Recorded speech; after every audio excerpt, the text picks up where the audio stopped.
Okay, we're live, everybody. Hi. Hey, chat. Welcome, welcome. And panel, welcome. Just quickly, I'm going to fill everybody in on where people are at. Didn't hear from Ethan. Ed messaged that he's at Aquashella, and he's helping tear things down. He's on that committee and stuff, so he's got responsibilities there. So he might pop in later. Skipper said he's running late. He might pop in. Robert's in the chat. Eric's not feeling well. He's in the chat. Is there anybody else? Is Rob. that everybody? What's Susie Rob. laughing at now? I think that's everyone. Oh, and Rob said that he's not going to be here. So, all right. So let me see if I can muck through these names. Maria Z's posting Justin's name. Lady Diane, I'll be sending her some fish, some Santa Romeo Emers tomorrow. There's Robert. There's Corson Lee Sleeper. There's Dee Dee out there. Scott's Aquatics. Daddy. Trying to go fast. New Local Austin. Michael. BJ Palmer. Patrick Hardy. Daryl Deemer. Michelle E. Shane. Patty. Oh, it jumped, of course. Lucky Smith. Rico Stan. Gary Duncan. I think I'm at the bottom. So awesome. Awesome. Welcome, everybody. And you saw from the thumbnail, and by the way, thanks again to Susie for doing that thumbnail for us. For me, I begged her last night late if she would do it. I had his two logos, but she was able to kind of combine those and make a nice thumbnail for us. So thank you, Susie. A little upscale there. Did you get to see it? JJ Danger. Did you get to see it? I got a good picture of a black man. I wasn't sure, though. I haven't seen it yet, but I'm looking forward to seeing it. Yeah. Oh, okay. Well, it's up there. Everybody's seeing it. So, JJ Danger. Nice. Yeah, when I opened it up, I'm like, Dee Dee was the only one. And then Justin, I'm like, do you know who JJ Danger is? And I'm like, well, close your eyes. I'm going to bring them up because he didn't say anything. And she's like, I'm going to look. I'm not going to close my eyes. Remember, you told me it couldn't be the Thunder from Down Under. Right.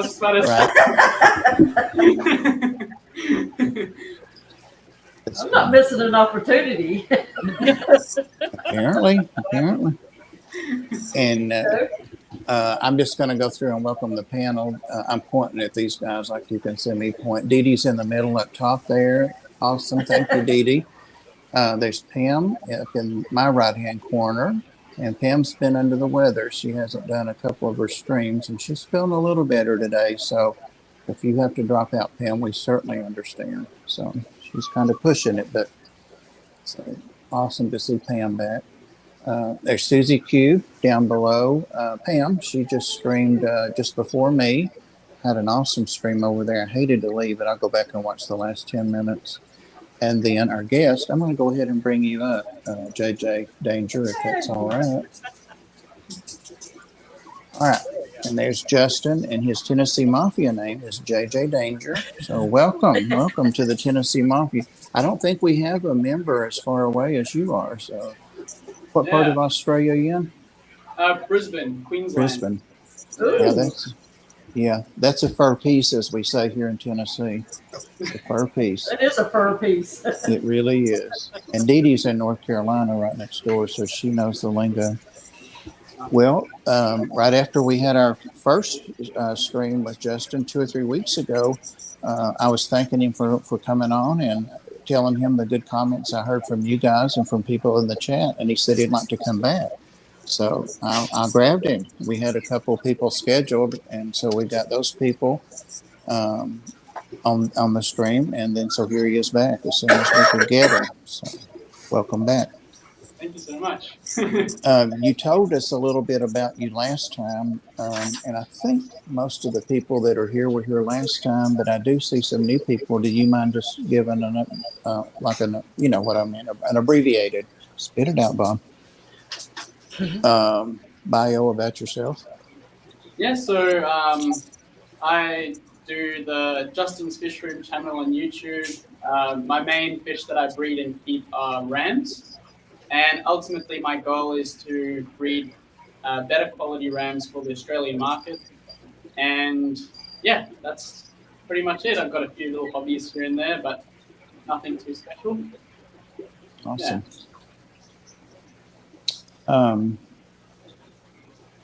And we'll try to watch the chat for questions. The panel's real good about that because I usually miss questions. So guys, put your questions out there. There's Eric. Hey Eric, hope you feel better. And Jimmy P is watching us from the hospital. He's been in there for about 10 days, maybe. Oh no. He said he'll be coming home Tuesday. Good. Well, that's progress, I hope. Yeah.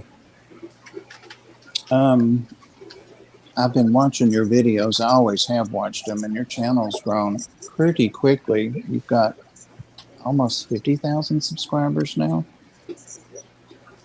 Yes, almost 4,000 subscribers. Yeah. 4,000. I'm thinking 4,000. Really good. I have to say every time I've had a stroke, and I get all the numbers wrong every time. I don't know why. That's okay. trying. Yeah, but I keep trying to say the numbers, and I can't even write the numbers, let alone say them. So, but yeah, 4,000 is awesome. Yeah. So Awesome. it is growing nicely, slowly but surely, and it seems to be growing a bit faster now. So that's always good, growing the community. So Good. I told you I had several people tell me that they subscribed after seeing you last week. So, and even our guest last week, Stephanie Aqualife, she told me that she subscribed from seeing you on here. So that's great. I noticed on analytics that a lot of my USA subscribers have gone up. So I'm getting a lot more people from the US now joining the community. So that's always great to see. Awesome. Those analytics are very important. I've started watching them the last year. So yeah, good to know information. I don't know if there's a question there. If Maria's just sharing, she's one of the mods. She said, "Hi everyone, sorry I have a pleco emergency. The 236 kicked out. Oh, viable eggs. I have 3 wigglers and have to try to get the rest. Be here. Oh, don't worry about that, Maria. Don't worry about it.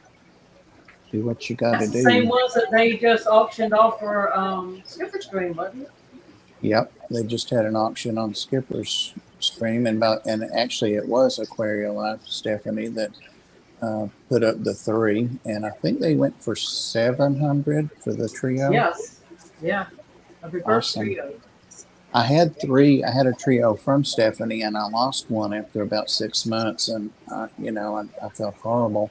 But the 2 left, I think, are a pair, but they haven't spawned for me yet. So, but they're doing fine. I've had them like a year now.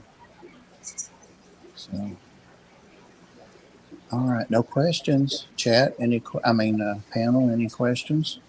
Well, I just wanted to say something. I'm kind of new to fish, other than a betta, in a small tank. But this has been about a year for me, and I've watched your fish food, where you make your fish food from the shrimp and the whiting strip and the spinach. And I'm going to try that. Yeah, no, it's actually such an easy to do recipe, and it's so much better than most of the foods that we buy from the pet shop. And I've noticed with my fish, their health has improved. It's got my fish to have longer lives than I'm used to, actually. So the rams are living for more than 3 years in some cases, which Nice. is unheard of, and I think it's down to their it diet. is. Yeah, so it's pretty good. Oh, I forgot about the tuna. Yeah, the tuna was in there too. Yeah, that's awesome. I love when people share stuff like that.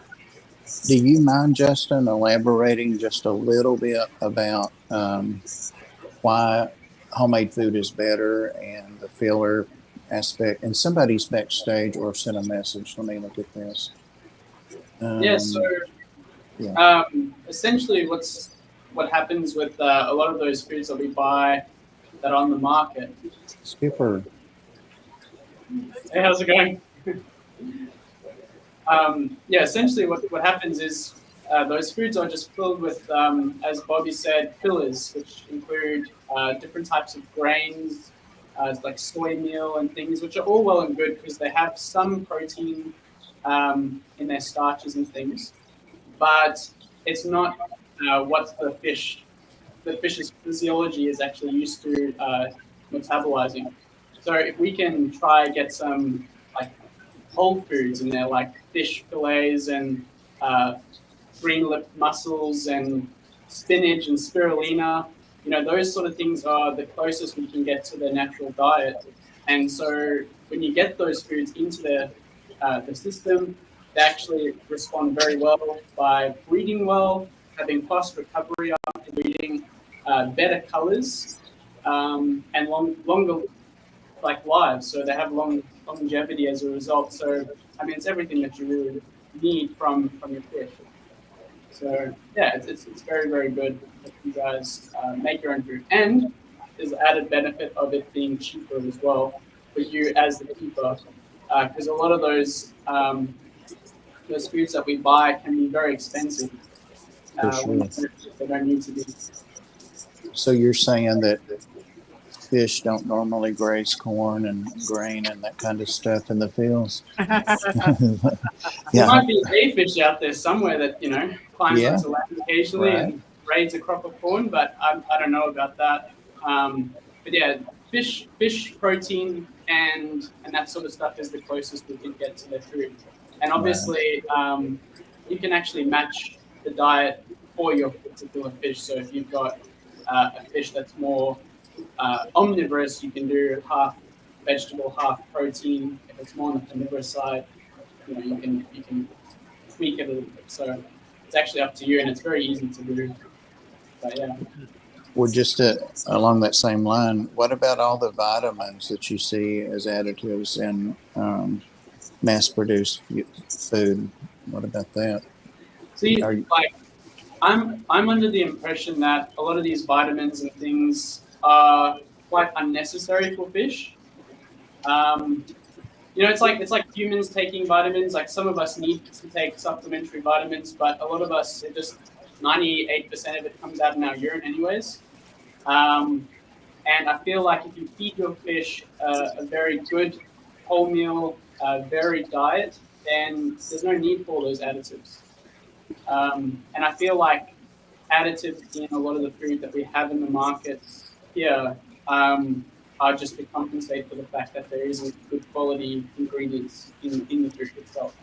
I know garlic gets, it's the magic drug now, and it's kills ick and all of that stuff, and it doesn't. But people swear by it. And you just reminded me a throwback 50 years ago. Not quite that, but anyway, one of my nursing professors, I'm a nurse here, but anyway, she said, when we were talking about vitamins and nutrition and all that, she said, you need to get your vitamins from your food, from your diet. And I've never forgotten that. So. Yeah, exactly. Yeah, I'm actually taking a nutrition course as an elective for one of my university this semester for university. And it's actually very interesting because we're learning about all sorts of things on like the human side, but it's also something that you can apply to animals as well. Yeah, it's very interesting to learn about all the necessary things we need to do in our diet. Same thing. I had to take nutrition back in the day. Of course, we didn't have half the foods that are on demand now back then, but no, I'm teasing. But I was talking about my chameleons to somebody the other day, and they were bashing me on my video, saying that I wasn't feeding them what they should have and all that. And I'm like, I've had nutrition and blah blah blah. Well, what does that have to do with as applies to human growth and development? Like you say, those things all apply to animals, and forming proper bone mass is proper bone mass, no matter what the animal is. So. Yeah, I mean, you feed crushed Doritos to fish, and you'll see a big difference in their health. Right away, wouldn't you? Yeah. What about rapashi? Do you guys have rapashi over there? Yeah, we do have rapashi here. I've actually personally never used it because I tend to make my own foods. So my discus and the plecos that are in this tank, they all eat the food that I make. But I'm very tempted to eventually get onto some rapashi just to see what all the hype is about. It would be good. A tip for your, maybe, and you may have already seen this, one of our, Dan's Fisher, you may be aware of him. I learned something from him a few years ago, and that's with small, I think they were Congo puffers. I think that's what they're called, bigger than peas. But to get them to eat something to get their beaks worn down, he would crush or use dead snail shells, and crush them up and put them in Rapacia, and it works. Oh, Oh, wow. cool. Yep. Yep. Very cool. All right. Any other comments from anybody or? Monica's asking, does anyone have a good source of black rams in the U.S.? Yeah. What you Isn't it Dean? Dean's Yeah. Fishery. But you have to go up to Oregon at Aquarium Co-op store because he does not ship. And his are the midnight, I do believe, black ram. What's Yeah, the difference? I'm sure that he's a very good breeder of them, and just helps a lot of people in Australia breed rams in general with his practices. But yeah, that's the only one I can really think of as well. What's the difference in those and what you have? Name, or is there a genetic difference, or? Yeah, so I actually was going to market them as Black Knights, but the Australian Dwarf Cichlid group approached me and told me to rename them because I'd outcrossed them to my improved German Blue Ram line, and then line bred them to get the darkest fish, which is why I've got Black Celestial Rams, is what I've called them, that are really big, and they've got really nice colors, and they're a lot better than all the other black rams out there in at least the Australian market because of that outcross. So they just told me to rename them, and they're actually darker in color than a lot of those Black Knight rams, and they've got more intense spangling, so that nice blue flecking, and that's why I called it the Black Celestial. It's like celestial sky. It's really cool. So yeah. Midnight black rams. DJ said. Yeah. Midnight black rams too. I think there's a few different lines out there. There's a guy in South Africa actually who has bred a type of black ram, and then I know Israel's also doing it. And yeah, so there's a few different genetic differences between some of these different names. Skipper, you started to say something? Dean explained, it's in one of Corey's videos whenever he goes to his fish room, explain why his are the way that they are. It's because he really line bred them for a very long time to get them to where they was, and he keeps them true. He keeps that same thing going with them. Now, I don't know who's to say that the people that buy them, if they're doing the same thing he's doing, or what. I don't know all that. Yeah. Well, I know you guys in the US, your black rams produce black rams and gold rams, whereas mine produce something that we call a blue-black, a blue ram without any of the black pigments in it, and the black celestial. So there's like, I know in America they line breed them to make them as true as possible so that there's fewer and fewer gold rams. But the thing with this line is we have something called a hitchhiking gene, which is a lethal hitchhiking gene. And essentially a hitchhiking gene means that all of the dark rams have this gene. And so what I had to do was, to prevent these fish from dying, I'd have to quickly get these initial few to adult size and keep them alive for a while. And then I had to outcross them and then recross them to make them stronger and stronger. And so that's what we've achieved. And I'm sure people would have to do it all around the world with the different lines that they've started. You have to do that outcross just to make sure that the genes are as good as possible. Because otherwise, if you're breeding sibling to sibling and sibling to sibling with this hitchhiking gene, it just accumulates, and then you just get bad offspring. So, yeah. Right. Yeah, I remember the first time I saw black rams in my LFS. Not the two panel members that we have on, not here tonight, but my LFS right here in town. and I didn't buy them, and apparently they stayed there a long time because I just wasn't impressed with them. They really weren't black rims, and the cost was crazy. Just poor quality. We have the same problem here. We're getting a lot of importers who are importing the Black Knight Ram, and it looks like a washed out German blue Ram. That's what we're facing. But so that's why there's a lot of effort now, especially here in my fish room, like just to improve the lines. Because once I go into my career, I probably won't have time for it, but when I come back, I would love there to be great quality rams, at everyone's disposal, so that we could, not have to start again. Right. Have you? I haven't watched your videos this week, I don't think, but the last couple I watched, you were hanging out with the guy that got all the discus, and have you got discus yet from him, or?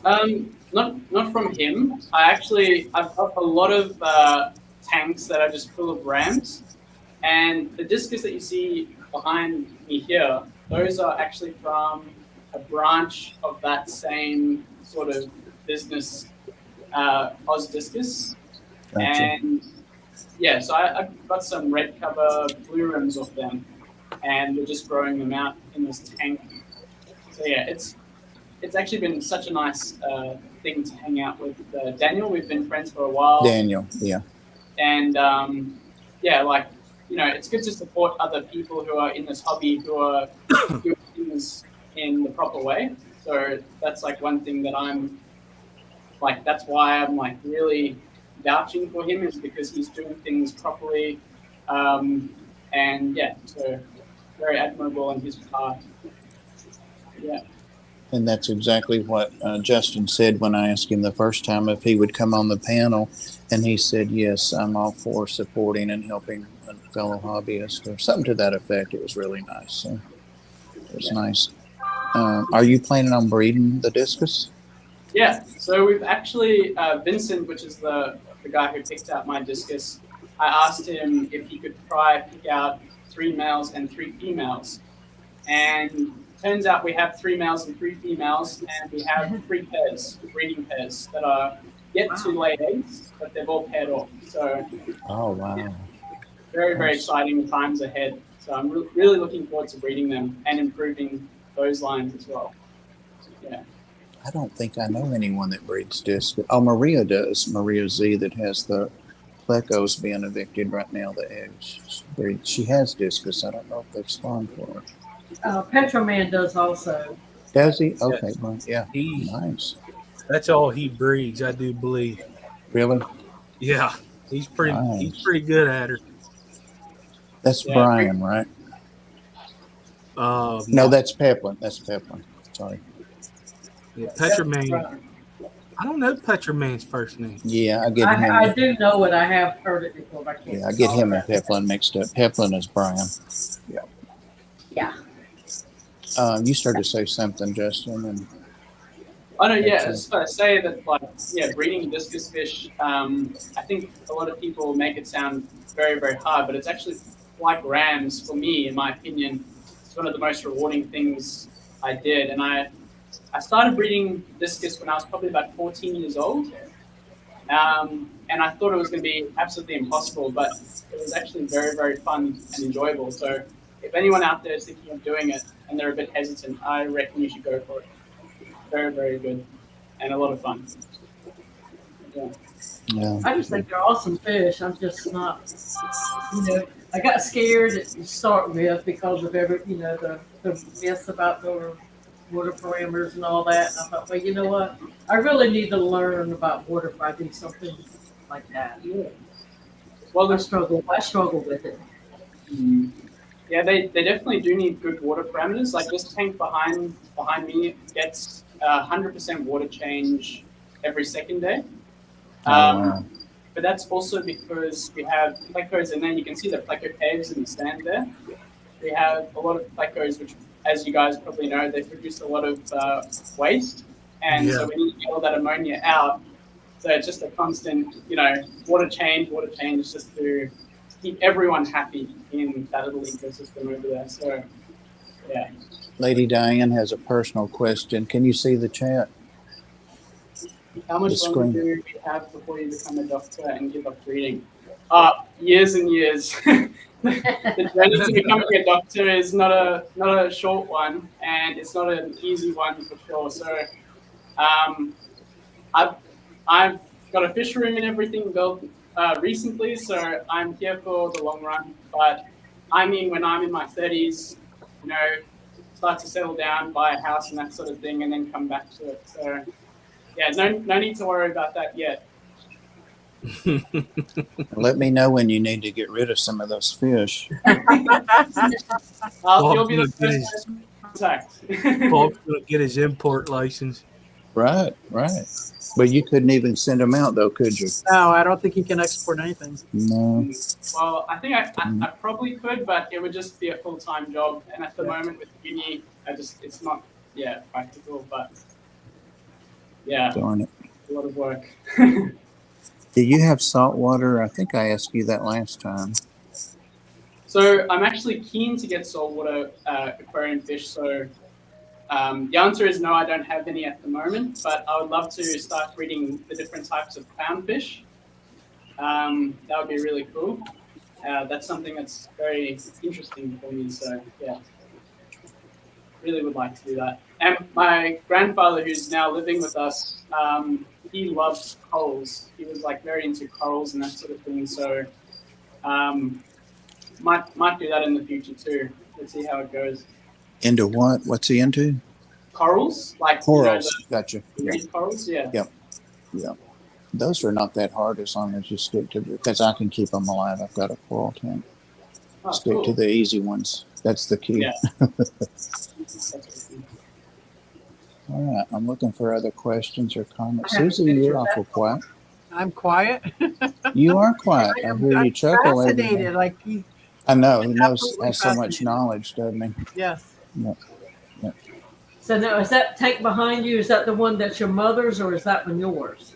Yeah, so that's my mom's. We just stocked it up for her like there's no tomorrow for Mother's Day. And then she's allowed me to keep my plecos in there for her, for both of us to enjoy, and for me to breed as well. So it's a bit of a mother-son project. And my mom just loves her discus. She's just fanatical about them. So yeah. They're pretty. Does she keep a tank separate from that? I mean, is she into it that she does it herself? Or? Yeah, so she does the water change. I make sure that I help her whenever I'm home because it's a big job. Because we do 80% water changes every second day, which, we say it equates to about 100% water change, including the canister. Right. But it's a big job to do that every second day. So I try to help her as much as I can. And so you do an 80% water change. When you say every second day, is that like every other day? Yeah, so every other day we do 80% water changes. So the water is pretty much 100% fresh water, like fresh as in replaced. And it just keeps everyone really happy. And the discus, after a water change, you should see them. They just go like crazy. They just love it. And they're just swimming around. And so, yeah, water changes, we like to do it often, especially for the discus, just to make them happy. Did you say 80% water changes every other day? Okay. Yeah. I missed that the first time. Yeah. Numbers again. Yeah. It's a lot. We probably wouldn't have to do that if we didn't have the plecos. We probably would do every 4 to 5 days. So, yeah. Will you be moving to a new facility to breed fish? Are you outgrowing this one? So the thing is, with my current fish room, I actually don't pull all of the ram spawns because of the limitations of my room. So I would love to do another facility, but the thing is that means I'd have to probably quit uni and do it full time. which I actually don't want to do that, just because I've got a lot of other interests, and my current interest is in medicine, so that takes up a lot of my time. But I wish I could. I really wish I could, but yeah, there's just other things I've got to do. Now, these water changes, are they coming from RO or tap or? Just tap water. pH is about 7.2 in my area. And I don't even take TDS or all of that sort of stuff into account. Just make sure that the pH is consistent. And then because we have the log in here and we put pataka leaves or Indian almond leaves in this tank, it usually sets after a day to about 6.8. So it's really acidic water, which is good for all of the fish that are in this tank. Yeah. What kinds of fish do you keep, and what size tanks do you have, freshwater or saltwater? So I've got discus, rams, bumblebee gobies, all different types of plecos at the moment. And I've got Cory catfish as well. There's just so many.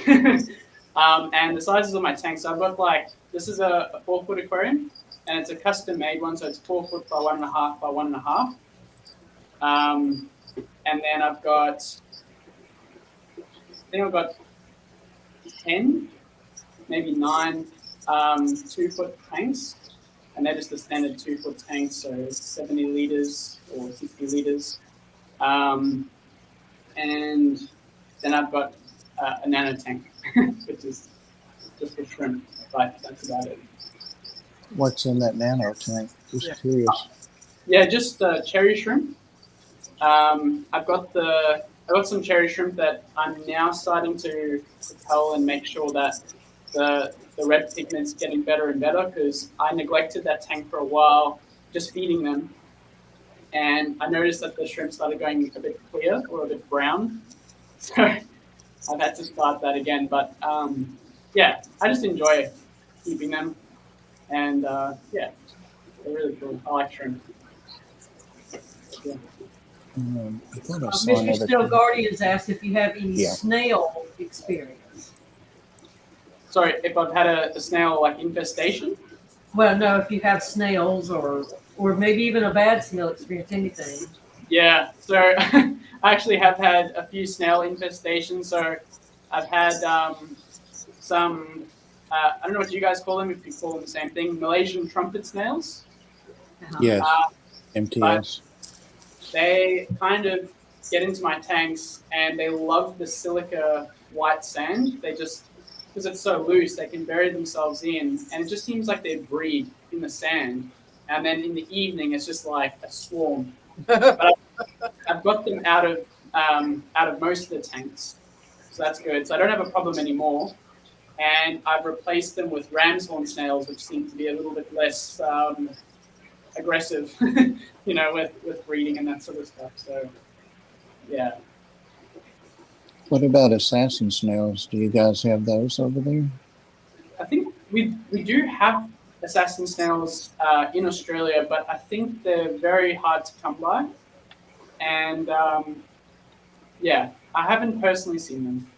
So you make your own custom tank sizes. That's a nice tank behind you.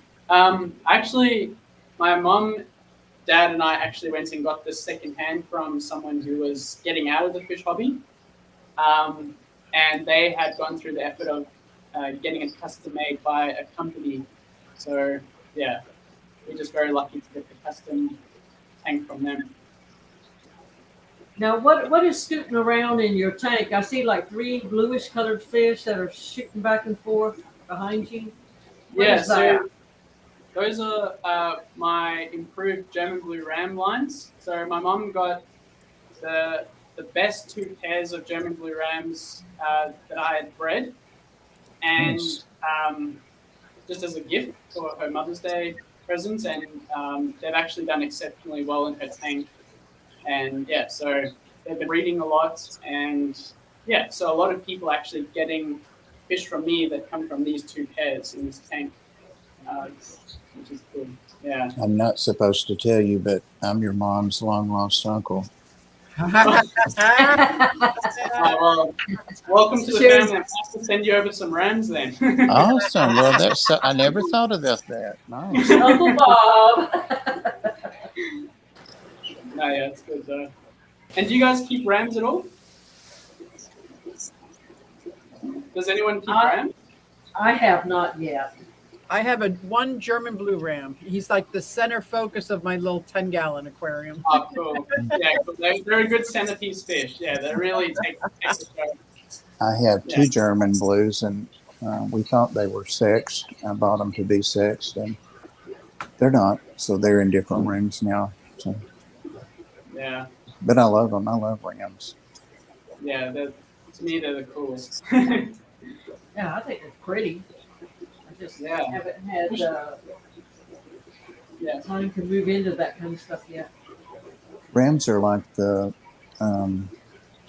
like Chihuahuas are to dogs. You'll never have more dog when you have a Chihuahua than a Chihuahua. But rams are like the cichlid. You know, you're going to always have or puffers, pea puffers. You know, they're 110% puffers. You know, so that's what I like about rams. Yes. All the cichlid behavior. Yeah, that cichlid behavior is just so interesting. I love how they like move and then they stop and then like investigate with their eyes and turn around and then go in a different direction. It's something completely different to say like a tetra or Cory catfish, but they're very, very intelligent. So that's another thing. They're very awesome hunters. Yeah. No, they are. Yeah. I've actually started culturing some like sanitary like mosquito larvae. So by taking mosquito eggs and hatching them out in clean water and seeing them eat those, you know, their hunter instincts come out, and just that behavior is just very, very fascinating. But also how they sip sand, because you know they're part of the Geophagus kind of group, and seeing them sift the sand and get some decomposed plant matter out of the sand and very interesting behavior. Microgeophagus. Yeah. Freaky Fish Lady, Holly says she has 3 rams. Cool.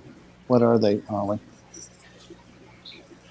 I've kept them over the years, and I tend to like the gold rams better as far as less aggressive, or maybe just the ones that I've kept. But. And Justin Alice B asked, do you sell your fish online? Yes, so I've actually got a website, justinsfishroom.com, and I designed the whole thing on my own, so it's very basic. Nice.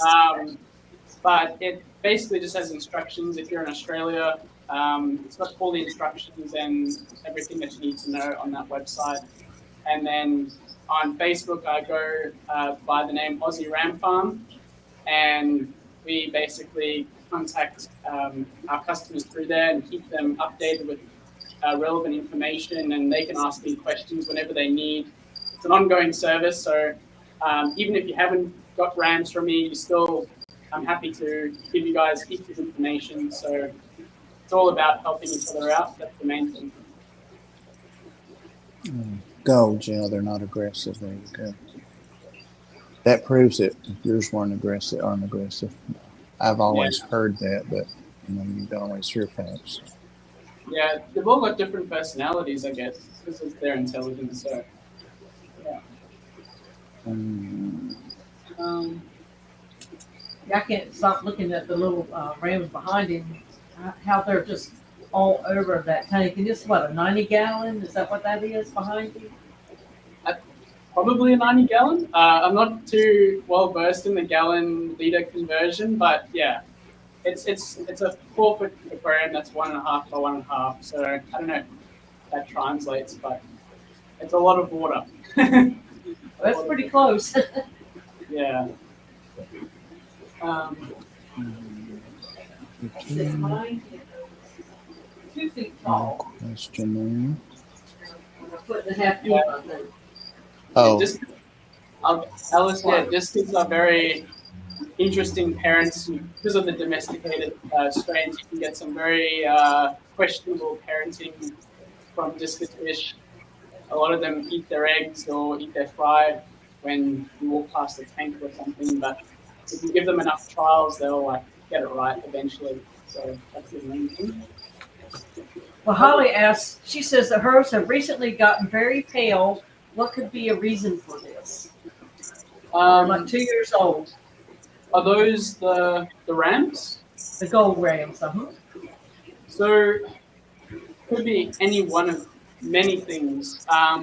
Could be stress related. It could be diet related. It could even be like disease and ailment related. But just have a look at your rams, and if they've got sunken in stomachs, then you know that there's some sort of internal infection going on or parasite. If they're looking healthy and they're eating normally, they've just lost their color, maybe invest in a bit more coverage for the tank, just maybe it's stress related, or invest in better food or go make your own food and see if that helps as well. Okay. What about your food? I guess you can't export that either, huh? It's all frozen food, but I do make a dry food that is just a combination of a few different things. But at the same time, it's probably no better than something you could buy. So it's just, yeah. Unfortunately, I don't sell my food. I'm going to bootleg it then. I'd rather just like tell people how I do it, so they Right. can just do it their own, you know, and it's cheaper that way for them as well. But what do you put in your dry food? So I get, so I bulk buy like there's this. I don't know if you guys have Sierra, the brand Sierra. Yes. So I get the big buckets of Sierra. It's called the prebiotic. It's called Velpram or something like that. Prebiotic food, and I mix that with some branchum flake and a bunch of different brands. It never stays the same. If I see something that's good quality, I'll throw it in. So it's just a combination of different things. I don't feed just one food because I believe that if you combine a lot of good foods, they kind of get a bit of everything. And that goes back to, having a varied diet with the dry foods. And then obviously that's a supplement to my wet food. Just so they're really getting a very varied diet of different things. Yeah. Do you feed frozen bloodworms? I'm seeing Nick advice not using it. Your reviews. Yeah, so I actually advise Nick not to feed worms initially because of the casing of the worm blocking up the fish's digestive tract. And keeping discus a while ago when I was about 14, 15 years old, and feeding bloodworms because that was the general thing to do back then to condition discus, I found that bloat was a serious issue in my tank. And as soon as I cut bloodworms out of their diet, bloat wasn't a problem. So I would recommend feeding bloodworms in low amounts. So small quantities as a treat for your fish, but not too often. If you weren't breeding rams, what other fish do you think would breed instead? Plecos and discus would be the next ones. Yeah. Probably my top 3 fish. Rams, plecos, and discus. I saw you move some of those pleco fry over. Yes. So they're actually on eggs again. So it's pleco madness at the moment, which is really cool. And there were 35 in the first spawn, and then in this spawn there were like 25, I'd say. I didn't really get a chance to count them, but they looked like there were a few less than the last spawn. And because I got 2 males and 1 female, the female kind of gets conditioned, breeds with 1 male, then goes away, gets conditioned, breeds with the other male.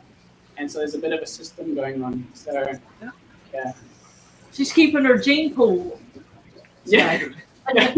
Definitely, got a purpose in life sorted. So she's a mother of many, many babies. So, yeah. Oh, you should name her, what is it? Maya means mother of many. Yeah, okay. I'll do that. Yeah. Do you name your fish? Silly I do question. occasionally when I've got a pet, but I don't name a lot of my fish that are going to go to other homes because then I get too attached. So. Yes, I agree. Now, are the discus behind you, are they named? Yeah, so some of them are named for their personality. We haven't named 3 of them. So we have Clyde, and we actually have one called Bobby, and then I think we called Scar because he's got a scar that he got from transit or something before we got him. So Clyde is the ruler of the roost. He's the king of the discus fish in this tank, and he kind of calls the shots. So yeah. Oh, Clyde. I was going to suggest Bob's always a good name, but I see you're already on top of that. Yeah, I agree. Not everybody agrees. Skipper's mean to me. If you ever come over, we'll have to go visit him. Justin kind of had to say it because he knows Bob can push the button. That's right. I can push the button, Skipper. Don't They can forget. disappear. I'll go to bed. I'm Go to fine with bed. You got to be Teach us that exhausted. He's I'm- been doing all these auctions to fundraise for our fish family friend, so I know he's exhausted. Oh wow. Yeah, good on you. I'm deciding. Monica has a question for you, Bob. Let me lock Justin. that up. Monica? Well, I missed it. Here we go. You recommend a cave-like hardscape for discus? This seems like yours. Yeah. So yeah, the caves are specifically for the plecos. But one thing that we put in this tank for the discus is we put a giant piece of driftwood. So this driftwood allows them to hide when they're stressed, for example, during our water changes. But it also helps bring down the pH to about 6.8, which the discus seems to thrive on that sort of level of pH. So yeah, that's the only thing we really have done for the discus. And we also make it as minimalistic as possible so we can make sure the waste that builds up in the tank actually can be easily taken out. So, yeah. Do you have a favorite strain of discus? I'm obsessed with the Jaeger discus I got from Daniel. Yeah, so Jaeger's a really good breeder and does produce a lot of really good quality discus. I personally, my favorite are the white butterflies or the albino platinums. I love those white discus. The only problem with them though is they're extremely hard to breed because the fry, they're attracted to dark surfaces when they initially go free swimming. So Really? white fish, it's very hard to do that. But yeah, besides that, yeah, they're probably my favorite.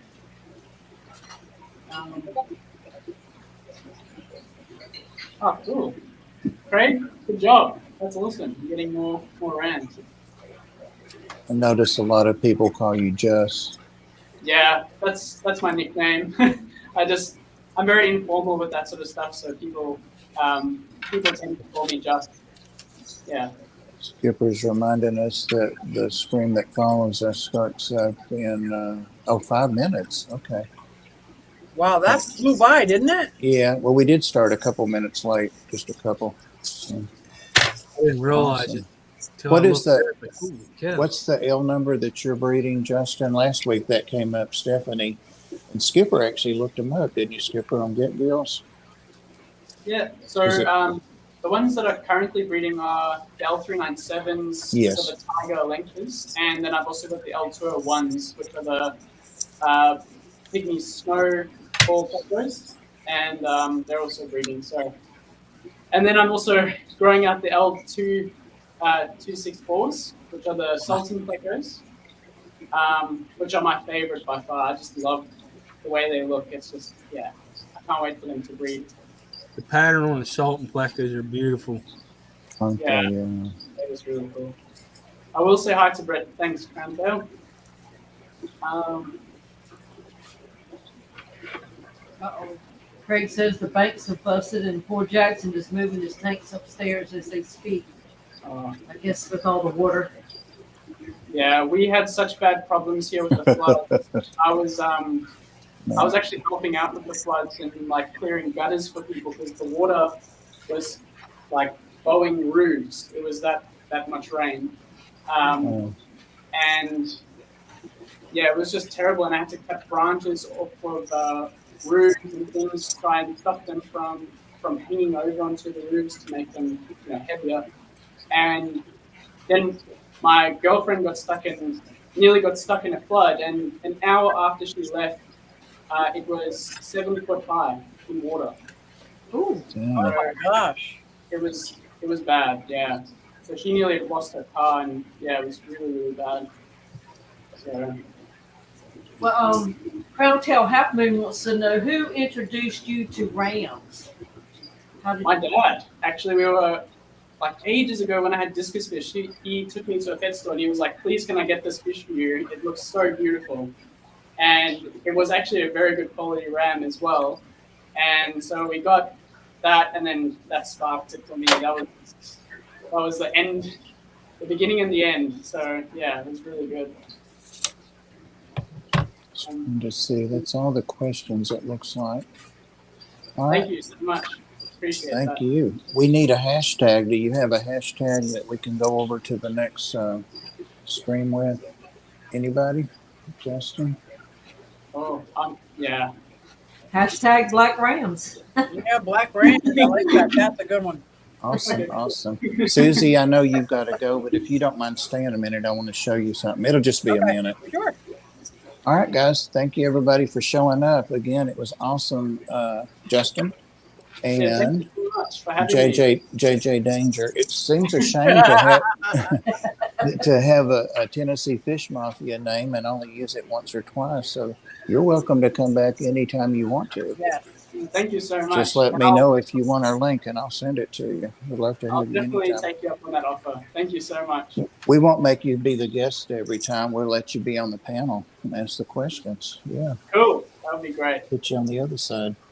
But thank you so much. And thank you, everybody in the chat. And guys, thanks for the questions. And panel, thank you. You've got every one of these channels is awesome. And they're all different. And that's why we try to have a diversity of what people are doing and keeping and all that. So awesome. And again, Aquashella, so people out and a couple people sick. And Pam, thank you for hanging in there. But go get some rest now. Go get some rest.